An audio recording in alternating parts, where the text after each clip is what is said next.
Hi, welcome to Alternative Health. I'm Val Saxion and I have a surprise for you. Today, I am with someone I've actually seen for the very first time but have known for years.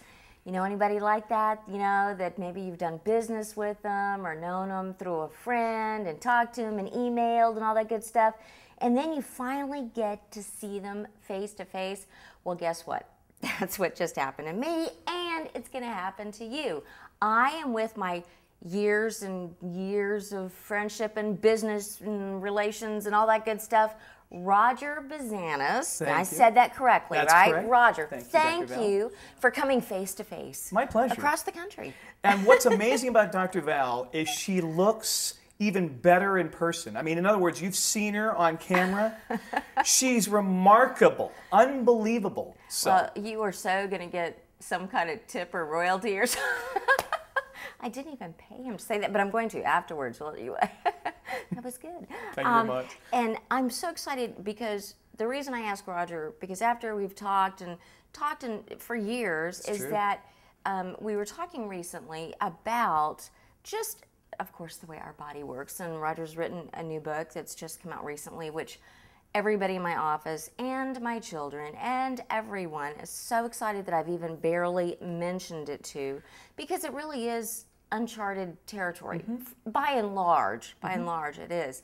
And so we are going to be getting into that later, but what we really want to hit on today, because this is so vital, and I didn't tell you this before, but my own grandmother, who did not drink, and lived into her 80s, but died of liver cancer.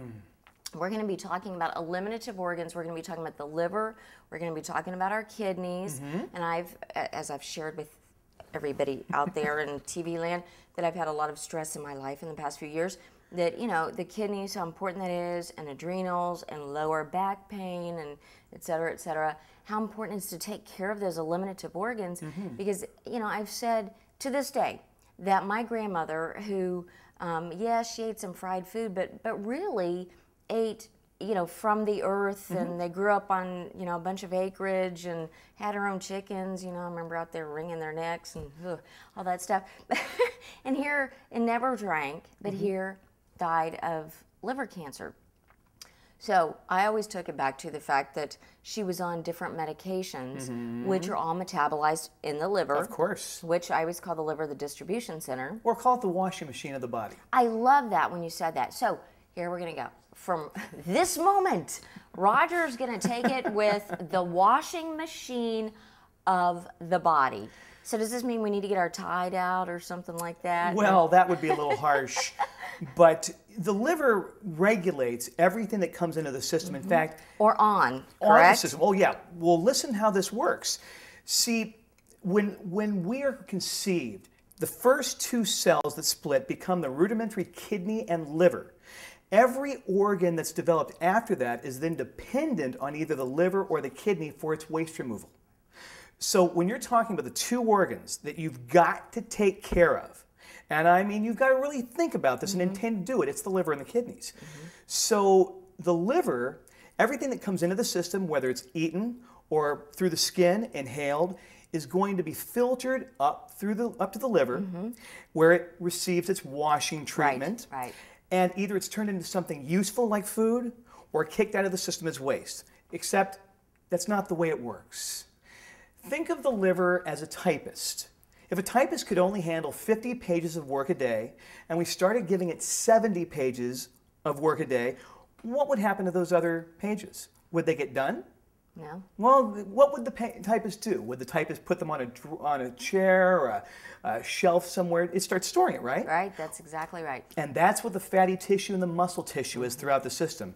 We marble our fat throughout the system with these toxins that don't break down unless we stimulate with some sort of a cellular cleanse, or we go through heavy exercise like I was talking with your daughter about, and or we could turn on the liver. Or, well, that's actually the other ones. It's either diet or liver being turned on or exercise, and that is the only way to do it. So once it's turned on, the liver will then start signaling the system to break down this waste and move it out. A very difficult way to handle toxicity in the system at any level is to fast. It's not that it doesn't work, but boy, you talk about the headaches, the body aches, the cravings.